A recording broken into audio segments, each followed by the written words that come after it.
오늘 같이 보실 말씀은 창세기 1장입니다. 창세기 1장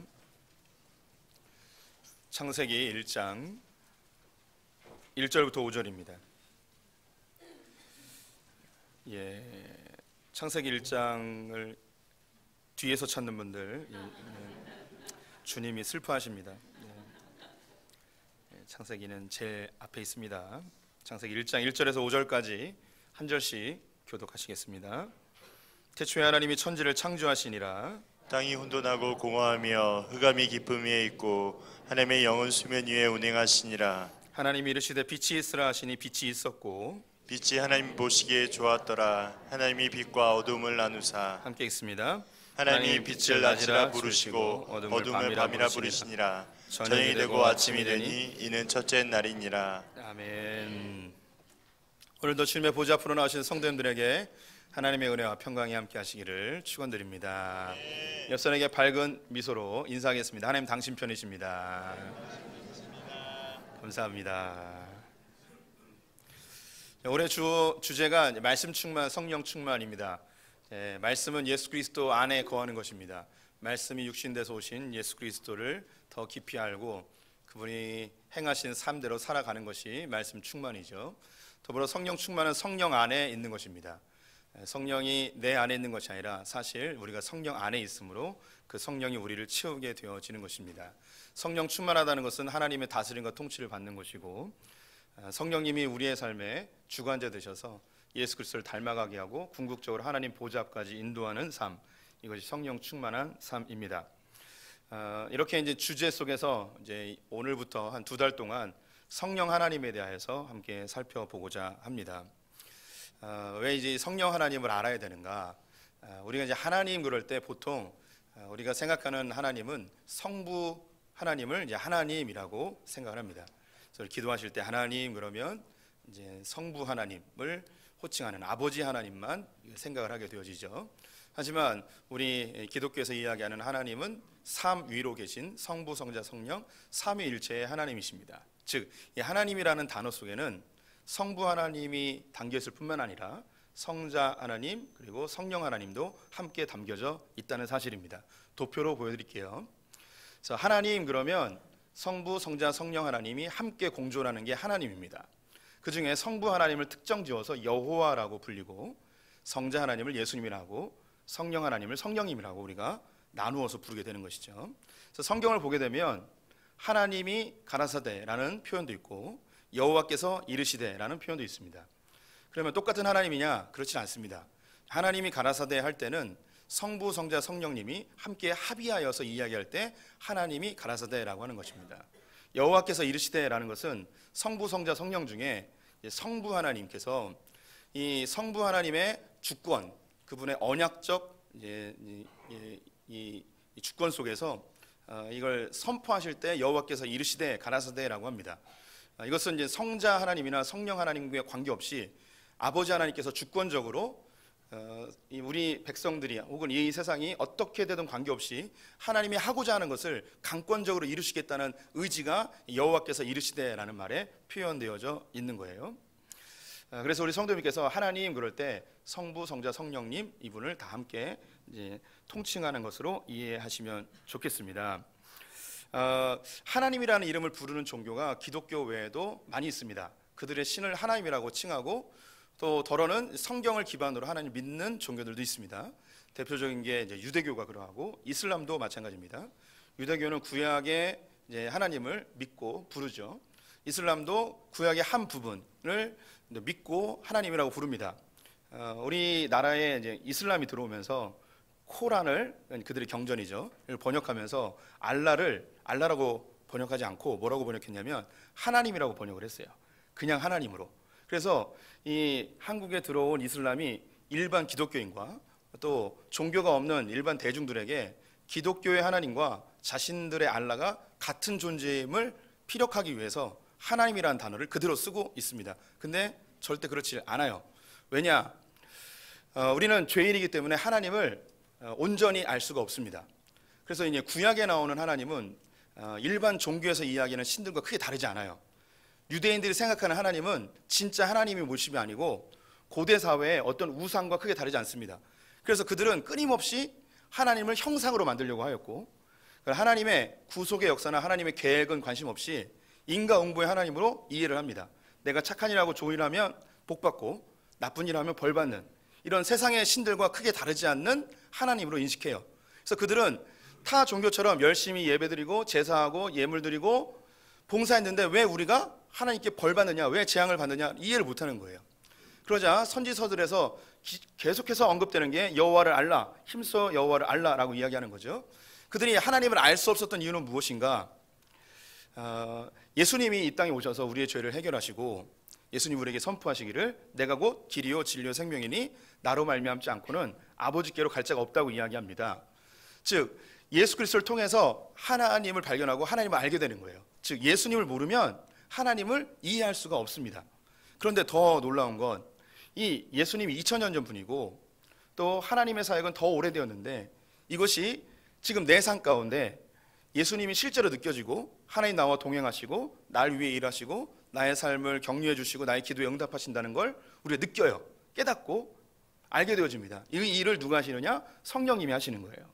그래서 하나님을 알려면 성령 하나님, 성자 하나님, 성부 하나님을 다 알아야만 하나님을 알 수 있는 거예요. 그래서 이 성령님이 없으면 예수 그리스도를 알 수 없고 예수 그리스도를 모르면 하나님도 알 수 없는 거예요. 그래서 유대교에서 하나님을 부르고 이슬람에서 하나님을 부르지만 이들은 하나님을 온전히 알 수 없고 혹은 그들은 이미 왜곡되어진 하나님을 하나님이라고 부르며 마치 우상화되어진 어떤 신을 하나님이라는 이름으로 대체하여서 부를 뿐 하나님과 아무 관계없는 신앙생활을 하고 있는 것입니다. 하나님의 삼위일체를 인간의 언어로 다 표현하기는 매우 어렵습니다. 그런데 20세기 최고의 기독교 학자로 불리는 C.S. 루이스가 가장 쉽게 설명한 게 있어요. 1차원, 2차원, 3차원에 대해서 들어보셨죠? 도표로 보여드리면 이게 선으로 되어 있는 걸 1차원이라고 이야기합니다. 이 1차원은 성부 하나님이에요. 그래서 구약에 나와 있는 하나님은 우리가 이 하나님을 볼 때 이해하기 어려운 하나님이에요. 앞뒤가 막 안 맞아요. 때로는 굉장히 잔인해 보이시고 또 때로는 자기 멋대로 하시는 그런 하나님을 발견하게 되어집니다. 그래서 구약에 나와 있는 사건과 구약에 하나님께서 선포하신 이야기가 뭘 이야기하는지 도무지 이해를 못해요. 그래서 자기 나름대로 마음에 와닿는 대로 윤리적으로 혹은 율법적으로 바꾸어서 해석을 해버리죠. 근데 이 차원이 뭐냐? 이 가운데 성자 하나님 예수 그리스도가 나타납니다. 그러면서 이 구약에 이야기했던 그 하나님의 말씀과 사건들이 해석이 되는 거예요.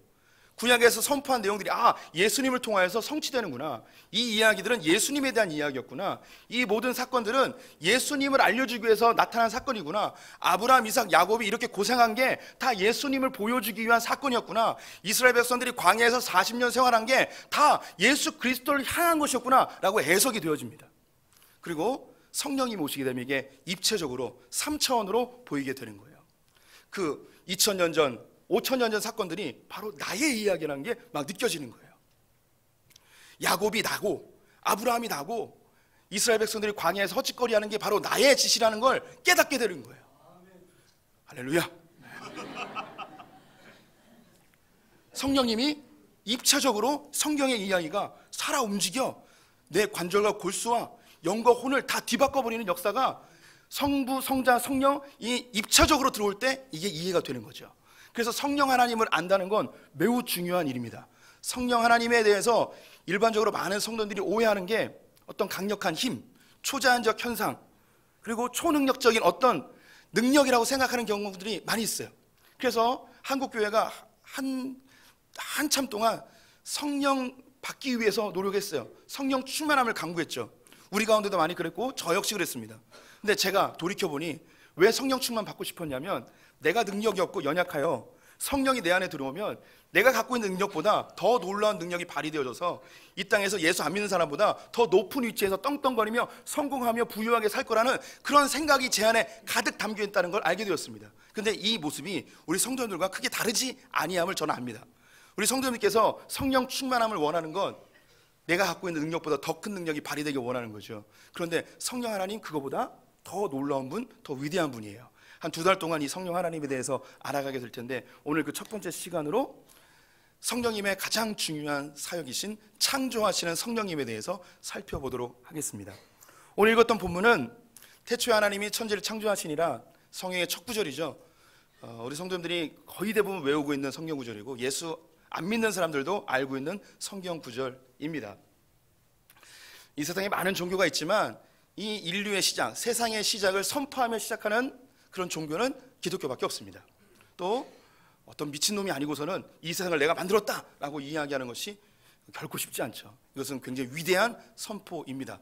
하나님이 정말 만들었거나 아니면 이건 다 거짓이거나 둘 중에 하나인데, 우리가 이 자리에 모여있다는 것은 이 말씀이 하나님의 위대한 선포임을 믿기 때문에 이 자리에 모여있는 줄 믿습니다. 하나님이 이 세상을 창조하셨습니다. 하지만 예수 안 믿는 사람들, 특별히 과학이 발달하면서 진화론을 믿고 있는 사람들은 이 구절이 굉장히 거북스럽고 또 이것에 대해서 오해를 갖게 되고 또 이것을 적극적으로 공격하기도 하게 됩니다. 그런데 더 안타까운 건 뭐냐면 이 구절을 예수를 믿는다 하고 하나님이 세상을 창조했다고 이야기하면서도 창세기 1장 1절을 거의 대부분의 기독교인들이 많이 오해하고 있다는 거예요. 어떻게 오해하고 있는가? 태초에 하나님이 천지를 창조하셨습니다. 이것을 제목으로 생각해요. 하나님이 세상을 천지를 창조하셨습니다. 태초에 세상을 만드셨습니다. 이제 어떻게 세상을 만들었는지 설명해 드리겠습니다. 첫째 날 빛을 만들고, 둘째 날 궁창을 만들고, 셋째 날 바다와 땅을 만들고, 넷째 날 물고기야 이렇게 만드셨어요. 연기한 거예요. 다 알아요. 이렇게 생각을 해요. 그래서 1장 1절을 제목이라고 생각합니다. 근데 이 1장 1절은 제목이 아니에요. 왜 제목이 아니냐? 여기서 천지는 우리가 보고 있는 이 하늘과 우리가 딛고 있는 땅이 아니에요. 본문으로 볼게요. 창세기 1장 1절에 제가 읽어보겠습니다. 태초에 하나님이 천지를 창조하시니라. 그래서 이 천지, 천은 영어로 heavens예요. 이것은 스카이랑 달라요. 우리가 눈으로 보는 태양이나 구름이 둥둥 떠다니는 그런 스카이가 아니에요. 그 하늘이 아니라고요. 그리고 이 지는 땅이에요. 땅이죠. 땅지자예요. 근데 우리가 발을 딛고 있는 그라운드, 랜드가 아니에요. 랜드가. 이거는 뭐냐면 제가 그 원어민 발음으로 earth. 이제 한국 발음 하겠습니다. earth. 이건 이게 earth예요. earth. 지구를 이야기하는 거예요. 지구. 그래서 하나님이 태초에 천지를 창조하시리라 할 때 이 천지는 제목이 아니라 뭐냐면 재료예요. 재료. 이 헤븐스는 우주를 이야기하는 것이고 하나님이 계신 곳까지도 포함을 하게 됩니다. 그래서 우주를 창조하신 거예요. 그리고 지는 이 지구를 만든 거죠. 하나님이 천지 창조하시기 위한 재료를 이미 만들어 놓은 상태를 이야기합니다. 이것이 얼마가 걸렸는지는 알 수 없습니다. 얼마나 오랫동안 존재했는지도 알 수 없습니다. 빛이 있으라부터 지금까지의 세월을 우리 성경학자들은 이제 많이 보면 15,000년, 짧게 보면 한 10,000년 정도 봐요. 그런데 이제 창조 과학자들이라고 있어요. 과학을 연구한 분들이 이 성경을 탐구하는 그런 분들인데, 이런 분들 중에 6,000년이라 이야기하는 분인데, 이것은 예전에 세대주의라는 잘못된 신학 관조가 있었어요. 이 신학사주를 따르는 자들이 이걸 뿌려놓아서 이건 잘못됐습니다. 틀렸습니다. 6,000년이 아니에요. 길게 보면 15,000년, 짧게 보면 한 10,000년쯤 지난 것 같아요. 그런데 이 지구의 역사와 관계없이 하나님이 천지, 즉 우주와 이 지구를 만드신 것은 그 시간적 개념이 더 오래될 수 있어요. 어떤 학자들은 지구의 나이가 45억만 년 된다고 이야기하는데 그렇게 될 수도 있어요. 그건 아무 관계가 없어요. 하나님이 빛이 있으라부터 지금까지가 중요한 거지, 그 전에 재료를 만들어 놓은 건 시간이 얼마가 지났는지 아무 관계가 없습니다. 이런 거 아무나 알려주는 게 아니에요. 제목이 아니고 재료라는 사실 기억해 두시면 좋겠습니다. 그런데 이 지구가 하나님이 빛이 있으라 하기 전, 즉 하나님의 본격적인 창조 사역 전의 상태에 대해서 2절에서 설명을 해주고 있습니다. 2절 말씀 같이 읽어보겠습니다. 그 땅이 혼돈하고 공허하며 흑암이 깊음 위에 있고 하나님의 영은 수면 위에 운행하시니라. 네, 하나님께서 빛이 있으라 하시는 본격적인 창조 사역 이전에 지구의 모습이 어떠했는가? 혼돈하고 공허하고 흑암이 가득하였다고 이야기합니다. 혼돈하다는 것은 질서가 없다는 것이고, 공허하다는 건 아무런 생명체도 없는 비어있는 상태를 이야기하죠. 깊음은 물을 의미하는데요, 흑암은 아주 어두운 거예요. 이제 빛이 없기 때문에 어둠만 가득한 상태인데요, 이 혼돈하고 공허하고 흑암이 가득한 상태에 지구가 있었습니다. 근데 이것은 지금도 우리가 볼 수 있습니다.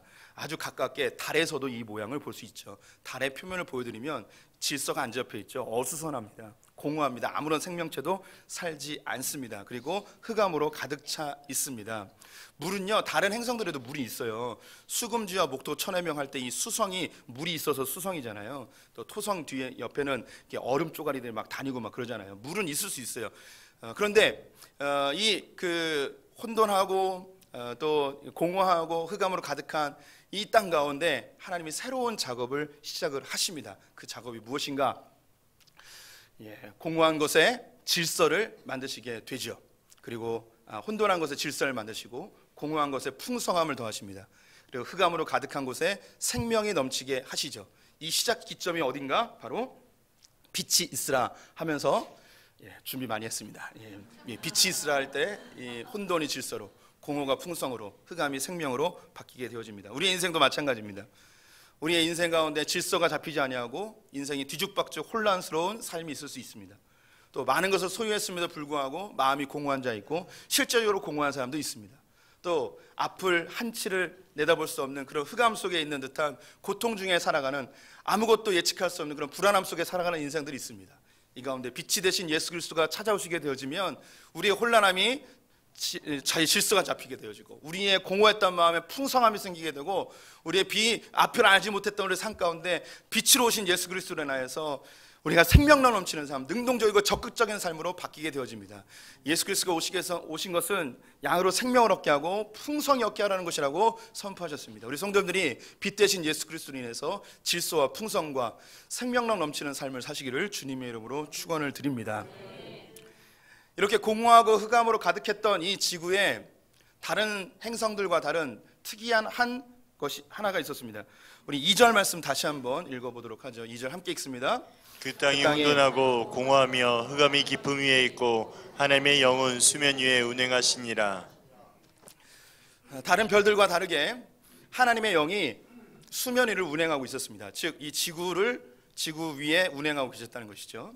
그래서 운행이라는 단어가 하나님의 영은 이제 성령님이죠. 성령님이 하나님의 창조 사역에 동참을 하고 계십니다. 운행이라는 단어를 보면 차량 운행 정도로 생각하는 분들이 있어요. 이 구절을 읽으면 오해하기 쉬운 게 성령님이 어떤 기운으로 지구를 막 이렇게 돌아다니는 듯한 느낌을 받게 됩니다. 하지만 이 운행이라는 단어는 라하프라는 히브리어 단어를 쓰고 있는데 이 단어는 어떤 의미를 갖고 있냐면 닭이 자기 알을 품고 부화시키기 위해서 이것을 알을 굴리는 것을 운행이라고 이야기합니다. 닭의 체온이 있고 땅에 차가움이 있어서 한 방향으로 유지를 하면 부화가 어려워요. 그래서 이것을 닭이 알을 굴리게 됩니다. 이 굴리는 작업을 운행이라고 이야기를 하는 것입니다. 성령님이 이 지구를 운행하고 있었습니다. 즉 이 지구를 품고 이것을 부화시키기 위하여, 즉 하나님이 기뻐하시고 보기 좋은 상태를 만들기 위하여 작업을 하고 있는 거예요. 성령님이 이 창조 사역을 실행하고 계시는 것을 바로 이 운행이라고 이야기합니다. 우리가 그 성령님에 대해서 오해하는 것 중에 또 한 가지가 뭐냐면 성령의 충만을 받으라 하니까 나보다 성령님이 작다고 생각을 합니다. 성령님은 우리보다 크십니다. 또 이 지구보다 크시죠. 성경에서 이야기하는 하나님, 예수님, 성령님은 우주보다 크신 분이십니다. 이 모든 만물을 다 품고 계신 분이시죠. 그래서 지구를 운행한다는 것은 지구의 한 기운으로 왔다 갔다 하시는 게 아니고 이 지구를 품고 하나님이 기뻐하시고 하나님 보기 좋아하시는 모양으로 창조해내는 장면을 운행이라 이야기하는 것입니다. 성령님이 우리 안에 오셨습니다. 그리고 우리가 성령 안에 들어가게 되어지죠. 성령의 충만함은 물속에 병을 담그는 것과 같습니다. 병의 뚜껑을 열고 이 물에 담가버리면 이 병 안으로 물이 들어오게 되어지죠. 우리가 성령의 충만을 받는다는 것은 성령이 내 안에 들어온다는 표현보다는 내가 성령 안으로 들어가는 거예요. 그래서 이번 시리즈의 제목이 성령 안에서입니다. 우리가 성령 안으로 들어가게 되어지면 성령님이 우리를 품으세요. 그러면서 내 안으로 성령님이 같이 들어오게 되는 거죠. 그럼 성령님이 우리를 품고 뭐 하실까요? 우리의 연약함과 부족함과 우리의 죄로 인하여 하나님이 보시기에 좋지 아니하는 부분들을 성령님이 지금도 운행하시며 우리를 완성해 가고 계십니다. 성령 안에 들어오게 되어지면 새로운 성품으로 또 새로운 사람으로 하나님이 기뻐하시고 하나님 보기 좋았던 그 원형의 상태로 우리가 조금씩 만들어져 가게 되어집니다. 그래서 우리 성도님들이 성령 안에 있어야 되고 성령의 충만함을 받으셔야 하는 거죠. 성령님의 가장 중요한 첫 번째 사역이 뭐냐면 창조의 사역입니다. 하나님께서, 성령 하나님께서 창조의 모든 과정 속에 참여를 하고 계시는데 창조의 하이라이트는 어디인가? 당연 이 인간을 창조하실 때입니다. 2장 7절 말씀 같이 읽어보도록 하겠습니다. 2장 7절 같이 읽습니다. 여호와 하나님이 땅의 흙으로 사람을 지으시고 생기를 그 코에 불어넣으시니 사람이 생명이 되니라. 하나님께서 사람을 흙으로 지으셨습니다. 그리고 그 입에 생기를 불어 넣으셨습니다. 이 생기라는 단어가 히브리어로 루아흐라는 단어입니다. 이 루아가 그 입의 기운이라는 뜻도 있고요, 바람이라는 뜻도 있고요, 성령이라는 뜻도 있습니다. 오늘 성도님들이 오늘 설교를 들으면서 세 가지 단어를 기억해 주시면 좋을 것 같아요. 첫 번째는 바람이라는 단어고, 두 번째는 성령이라는 단어고, 세 번째는 창조라는 단어입니다. 하나님께서 사람을 만드시고 그 코에 바람을 불어넣으십니다. 하고 입김을 불어넣으시는 거예요. 이게 바람이에요, 바람. 이 바람 안에 뭐가 담겨 있었냐면 성령님이 담겨 있는 거죠. 그래서 이 사람이 생명이 되어집니다. 하나님께서 모든 동식물들을 지으셨습니다. 그런데 유일하게 사람에게만 하나님의 입김을 불어넣으셨죠. 즉 성령을 집어넣어 주셨습니다. 그래서 사람은 영적인, 살아있는 영적 존재가 되었고, 하나님의 형상, 하나님 모양으로 지음받아 하나님과 인격적인 교제, 하나님과 인격적인 관계를 맺을 수 있는 특별한 존재가 되었습니다. 바로 우리 성도님들이 그러한 존재입니다. 바로 이 성령님이 이 일을 하시는 거예요. 우리 성도님들께서 온전한 사람, 심히 보기 좋은 상태가 되기 위해서는 반드시 이 성령님이 우리 안에 들어와야만 하나님이 보시기에 가장 좋은, 심히 좋은 상태가 되는 거죠. 그래서 왜 우리에게 성령 충만을 받으라 이야기하느냐? 하나님이 우리에게 가장 좋아하는 모습을 보고 싶은 거예요. 하나님이 꿈꾸셨던 그 모습을 보고 싶어 하는 거죠. 우리의 육신은 후패해져 갑니다. 우리가 갖고 있는 이 몸뚱아리는 나이 들고 쭈글쭈글해지고 죽어갑니다. 하나님이 그 모습을 보기 좋았더라, 그런 의미가 아니에요. 내 안에 진짜 이 죄 짓기 전 그 영광스러운 아담의 오리지널 이미지를 다시 회복시키고 싶어 하시는 거죠. 우리 성도님들이 육신이 후패하면 후패할수록 더 놀라운 것은 내 영이 하나님께 점점 가까이 가며 더욱더 새로워지게 되어집니다. 지난주와 연결시켜서 늙는 것은 절대 쓸모 없어지는 것이 아니에요. 육신이 연약해질수록 무엇이 발달하냐면 영이 깨어나요. 그래서 저는 우리 나이 드신 성도님들에게 좀 그 외람된 표현이지만 전 나이 드는 걸 원해요. 예, 더 좀 빨리 늙었으면 좋겠어요. 할렐루야. 예, 우리 아내가 들으면 제일 싫어하겠지만 예, 빨리 늙었으면 좋겠어요. 왜 그러한가? 이 육신의 혈기가 아직 남아 있어서 하나님을 온전히 따르는데 장애물이 된다는 생각을 많이 하게 돼요. 그리고 점점 더 육신이 쇠약해질수록 우리의 영은 맑아지게 되어 있어요. 가장 하나님과 가까워지는 육신의 상태가 언제인가? 바로 죽기 전. 그래서 가끔 바로 죽기 전에 하늘이 열리는 모습을 보는 성도들도 있습니다. 그래서 보는 거예요. 우리 나이 드신 분들, 예, 하나님과 점점 가까워지고 하나님의 아름다운 모습으로 바뀐다는 걸 아셔야 돼요. 우리 권사님들 심히 아름다워요. 프로포즈 하고 싶어요. 예. 그 육신을 보는 게 아니에요. 그 안에 있는 성령님으로 거듭난 그 모습을 보는 거죠. 근데 저는 육신을 봐요. 인간이라. 예. 아름다워지실 그 하나님의 성령으로 우리가 아름답게, 심히 아름답게 변화될 그 모습들을 꿈꾸시면 좋겠습니다. 성경에 보면 하나님의 영, 즉 성령님이 창조 사역에 동참한 구절들이 많이 나옵니다. 그 중에 세 구절을 뽑아봤는데요. 같이 읽어보도록 하겠습니다. 하나님의 영이 나를 지으셨고 젖는 자의 기운이 나를 살리시느니라. 여호와의 말씀으로 하늘이 지음이 되었으며 그 만상은 그의 입의 기운으로 이루었도다. 주의 영을 보내어 그들을 창조하사 지면을 새롭게 하시나이다. 예, 오늘 설교의 세 가지 단어를 기억해달라고 부탁을 드렸습니다. 바람, 그리고 성령, 그리고 창조에 대한 이야기입니다. 성령님은 보이지 않는 분이에요. 그래서 바람처럼 바람으로 표현하는 거예요. 그래서 바람은 보이지 않지만 분명히 역사하는 능력이 있습니다. 바람이 불면 시원해지고 우리의 몸이 움직이고 사물들이 움직이죠. 눈에 보이지 않지만 분명히 뭔가 능력이 발휘되고 있어요. 그런데 성령님이 바람처럼 보이지 않지만 역사하는데 이 역사는 바로 어떤 역사인가? 바로 창조의 역사라는 거예요. 창조의 역사. 우리가 초능력 받아서 내 능력보다 더 뭐 대단한 세상에서 자기의 이름을 드러내는 그런 은사가 나타난 게 아니고 바로 이 성령님이 보이지 않지만 우리 가운데 역사하며 하시는 가장 중요한 사역이 뭐느냐? 우리 성도님들을 창조하는 거예요. 아담과 하와가 에덴 동산에 창조되었는데 안타깝게도 선악과를 따먹어 범죄하게 되었습니다.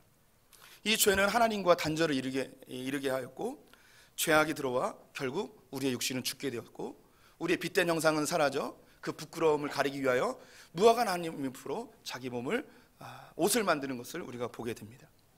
이렇게 인간은 점점점 타락해가 하나님과 멀어지게 되고 하나님이 없는 것처럼 생활하게 되고 우상을 만들고 하나님 없이도 잘 살겠다는 각종 운동들을 이루게 되어집니다. 하나님께서는 이 모습을 가만히 놔둘 수 없었습니다.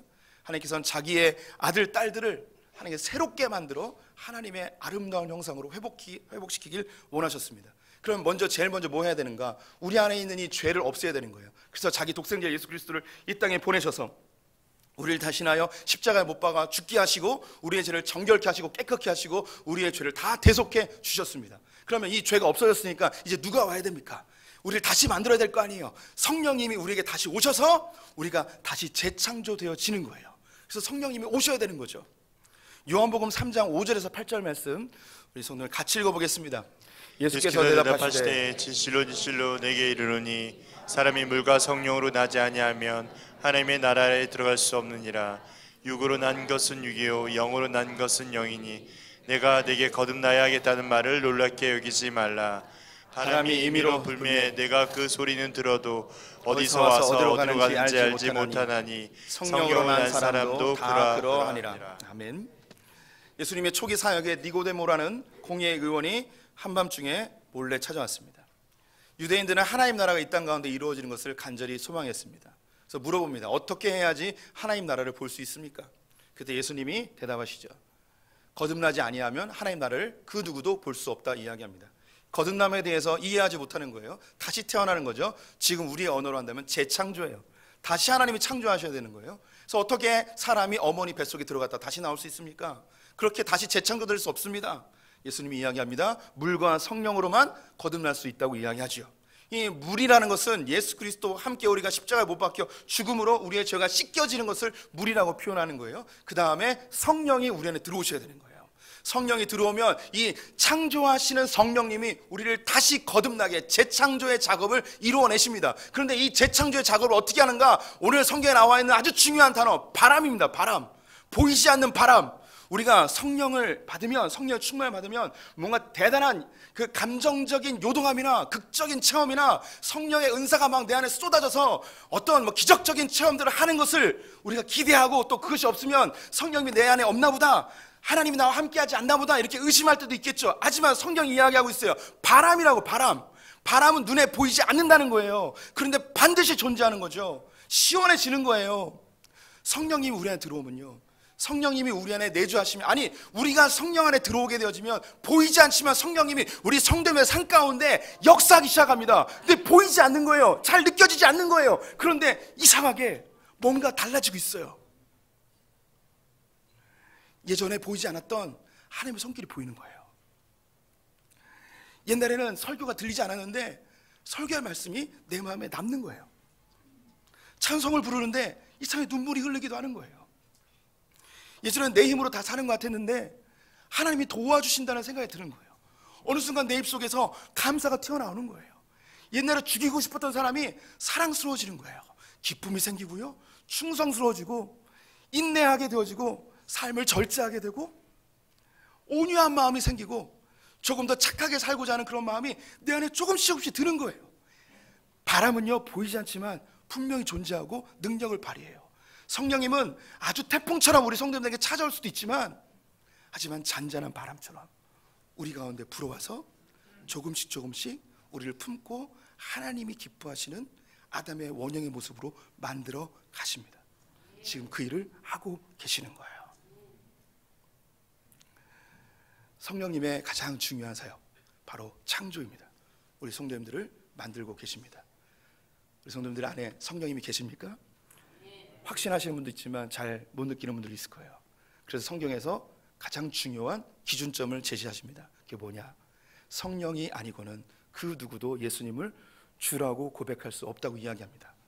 예수님을 하나님의 아들이라고 고백하신다면 그 안에 성령님이 계신 거예요. 예수님이 나의 죄를 위하여 돌아가셨음을 믿는다면 성령님이 내 안에 계신 거예요. 그리고 내가 예수 그리스도를 통해서 천국에 갈 수 있다고 이게 믿어지신다면 성령님이 계신 겁니다. 근데 아직 이것이 믿어지지 아니하고 느껴지지 않는다, 걱정하지 마세요. 계속 그렇게 잘 다니시면 하나님께서 반드시 우리를 만들어 가십니다. 이 창조의 성령님 의지하시고 성령 안에서 새롭게 거듭나고 완성될 우리 성도님의 모습을 꿈꾸시는 성도님 되시기를 축원드립니다. 기도하겠습니다. 하나님 감사합니다. 성령 하나님을 우리에게 보내셔서 하나님이 기뻐하시는 심히 보기 좋은 모습으로 만들어 가시는 주님 감사합니다. 우리 육신은 후패하여지지만 우리의 영혼이 주 안에서 거듭나 재창조되어짐을 믿습니다. 하나님 바람처럼 우리에게 찾아오셔서 보이지 않지만 실제하시며 우리를 바꿔가시며 우리에게 기쁨 주시고 평강 주시고 삶을 질서 있게 하시며 충성하게 하시고 인내하게 하시고 온유하게 하시며 절제하게 하시는 그 성령 하나님 믿습니다. 우리 안에 더 하나님으로 충만한 삶 살게 하여 주시옵소서. 예수님의 이름으로 기도드렸습니다. 아멘.